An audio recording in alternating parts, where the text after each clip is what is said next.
कहते हैं मेरी मैया आज कहते हैं भगवान राम जी जिस समय रंगभूमि में पहुंचे हैं, महाराज जनक कहते हैं विश्वामित्र से कि गुरुजी हमने यहाँ पे भोजन की व्यवस्था बनाई है, यहाँ पे रहने की व्यवस्था बनाई है, यहाँ पे रंगोली बनाई है। तो आज कहते हैं विश्वामित्र बड़ाई करते हैं, किसी बेटी की शादी में जाएं परीक्षित महाराज तो कभी भी अवहेलना नहीं करनी चाहिए। हम तुम्हारे घर में भोजन करने जाएं और उसके बाद में हम तुम्हारी को बड़ाई करें तो पाप के भागीदार हम बनेंगे। जैसा मिला ठीक है, भगवान की दया बस कृपा है, चाहे नमक रोटी मिले जैसा भी मिले वैसा ही प्रसन्न रहना चाहिए। देखो कहना नहीं चाहिए, कहोगे तो आप पाप के भागीदार बनोगे। तो यहाँ पे कहते हैं विश्वामित्र ने एक बार भी ये नहीं कहा कि महाराज जनक ये यहाँ पर अच्छी चीज नहीं, सभी अच्छी बताई, सब चीज अच्छी बताई। अब कोई कोई तो लोग जाते हैं यार रसगुल्ला बेकार बनाए, बताओ खोया तरीको नहीं परो, बेकार में रसगुल्ला खवाए, छोला में बताओ नमक ही कम, पनीर को पकाया ही नहीं और पूरा अरे हम उनकी बारात में गए थे, बाप व्यवस्था उनकी कितनी बढ़िया व्यवस्था थी।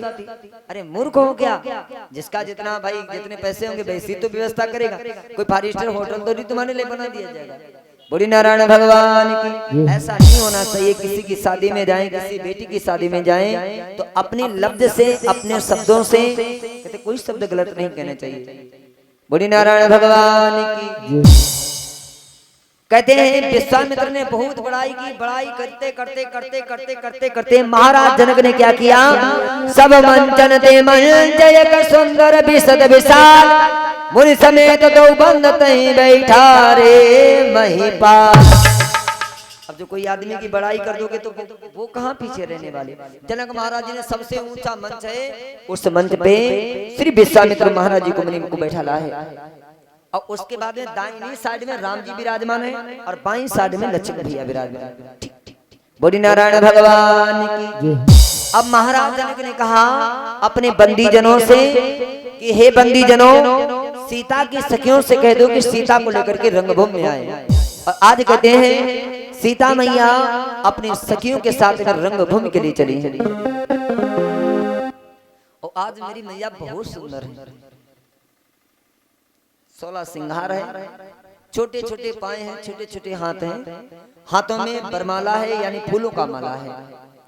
तो आज कहते श्री तुलसीदास जी महाराज जी कहते हैं कि सीता इतनी आज सुंदर है, इनकी उपमा किसी के साथ नहीं की जा सकती। उपमा माने उदाहरण, किसी के साथ नहीं दिया जा सकता।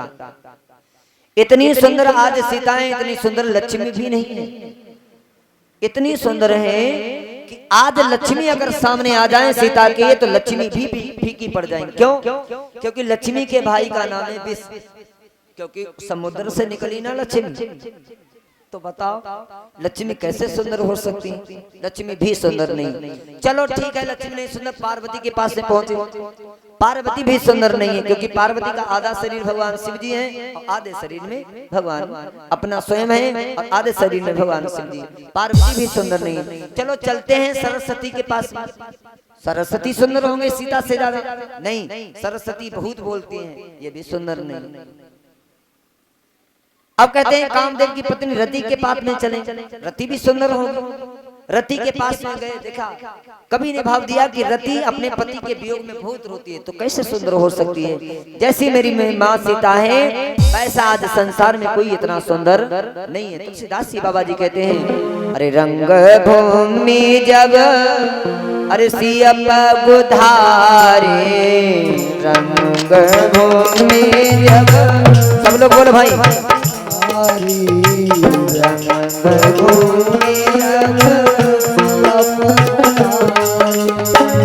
रंग भूमि जब, रंग भूमि जब सिया पधारे, देखी रूप मोहे नर नारी, देखी रूप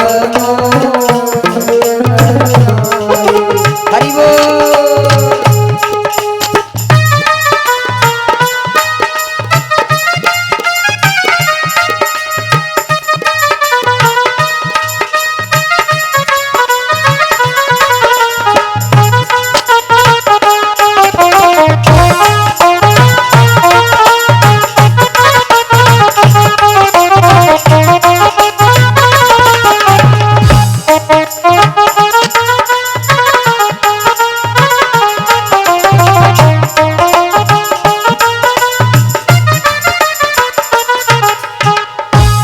सीताराम भगवान की, नारायण भगवान की, जानकी मैया की।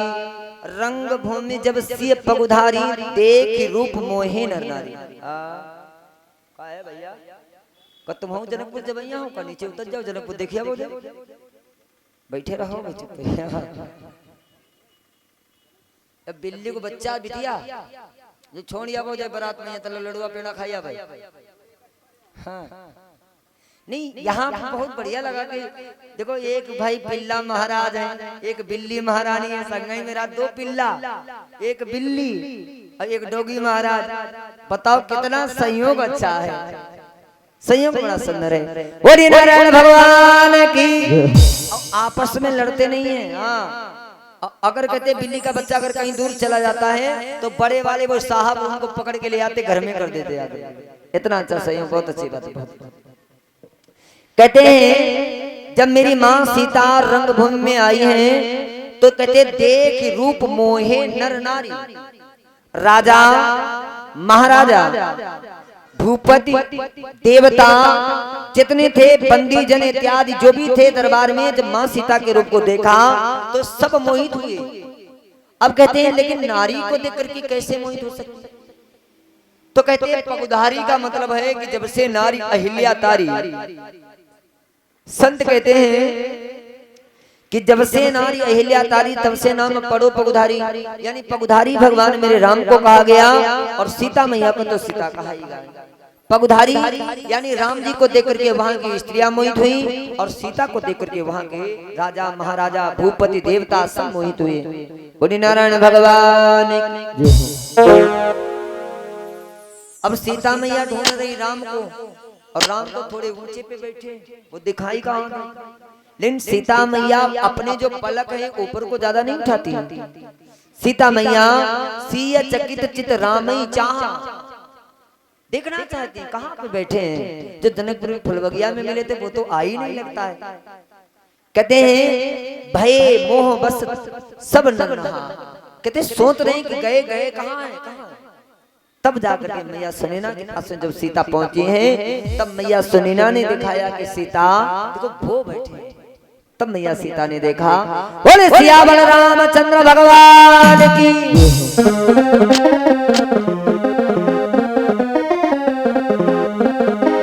अब कहते हैं महाराज जनक ने कहा कि हे बंदी जनों, हे सतानंद महाराज, आप ऐसा कीजिएगा बंदी जनों से कहिएगा कि ये लोग जो हमने प्रण किया है वो ये प्रण सुनाए। अब बंदी जन बोले हैं,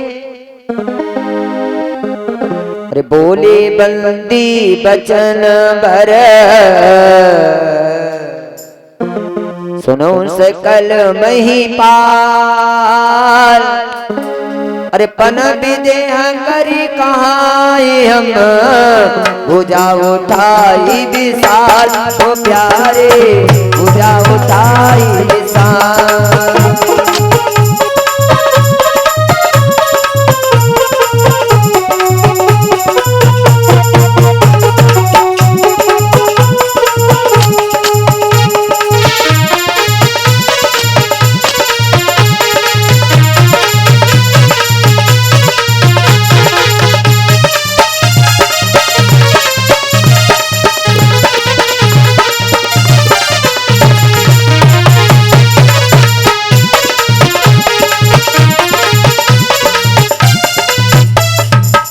बोले सियावर रामचंद्र भगवान की, नारायण भगवान।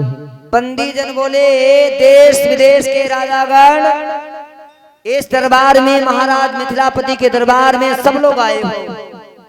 राजा भी आए हैं, महाराजा भी आए हैं, देवता भी आए हैं और भूपति भी आए हैं। जो महाराज जनक ने प्रण किया है वो हम अब तुम्हें सुनाने के लिए जा रहा हूं। पन विदेह कर कहीं हम, जो प्रण किया है विदेह माने महाराज जनक ने, वो हम आप लोगों को प्रण सुना रहे। महाराज जनक ने प्रण ये किया है कि जो ये सामने जो तुम्हारे धनुष रखा है, जो राजा महाराजा भूपति देवता जो भी इस धनुष को तोड़ देगा उसी के साथ में सीता का विवाह कर दिया जाएगा। लेकिन जनक ने तोड़ने के लिए थोड़ी कहा था। जनक महाराज जी ने तोड़ने के लिए नहीं कहा था, लेकिन कहते बंदी जन भी सीता के रूप को देख करके मोहित हो गए, उनको मालूम नहीं कि हम क्या कह रहे हैं। अब कहते हैं जब बंदी जनों ने बोल दिया, जब उन बंदी जनों ने बोल दिया तो भाई जनक अब क्या कर सकते हैं कि हम जनक महाराज क्या कहते कहते कि हमने ये नहीं कहा या नहीं कहा, लेकिन नहीं, बंदी जनों ने जो कहा महाराज जनक ने ठीक है जो भी तुमने कहा सही कहा। उठिएगा एक एक करके, महाराज उठो धनुष के पास चलो तोड़ो जाकर, और जो भी तोड़ देगा मेरे महाराज जनक अपनी पुत्री सीता का विवाह कर देंगे। जितने राजा महाराजा बैठे थे कहते ये धनुष अभी में जाए, अभी गया अभी तोड़ दूंगा जाकर के। कहते मेरी मैया जिस समय राजा लोग उठे हैं, लेकिन इससे पहले उसी समय आकाश मार्ग से रावण आया जनकपुर में। जैसे जनकपुर में आया, जनक से कहने रावण बोला जनक से एक बात बताओ, तुमने हमारे पास में न्योता क्यों नहीं भिजवाया? क्यों नहीं भिजवाया भाई? मैं लंकापति रावण हूँ, मेरे पास से न्योता भिजवाना चाहिए था। तो जनक महाराज जी कहने मैंने किसी के पास न्योता नहीं भेजा। वास्तव में महाराज जनक ने किसी भी राजा के पास न्योता नहीं भेजा। दीप दीप के भूपति नाना और आए सुनी हम जो पर उठाना। आप लोग एक दूसरे से सुनकर के आए हो। महाराज जनक ये बाद में बात कहेंगे, तभी रावण से महाराज जनक कहते कि मैंने किसी के पास न्योता नहीं भेजा। रावण कहने लगा क्या धनुष तोड़ दे जा करके? महाराज जनक के लिए सभी के लिए आदेश है, जो भी धनुष तोड़ेगा उसको विवाह कर लेगा। रावण गया, जाने के बाद में कहते हैं धनुष के समीप में पहुंचा, लेकिन ब्रह्मचर्य क्या ज्ञाता था, इसे ब्रह्मचर्य ज्ञान क्या। धनुष को तोड़ा नहीं, सिर्फ धनुष के पास में गए और कहते हैं देखा कि उसमें 3 अक्षर लिखे हैं। रावण सोचने का 3 अक्षर, अगर मैं धनुष तोड़ूंगा तो ये तीनों जो अक्षर बने हैं ये हमारे ऊपर हावी होंगे। 3 अक्षर थे क्या? अब रावण उन तीनों अक्षरों को ढूंढने लगा कि किसके मस्तक पे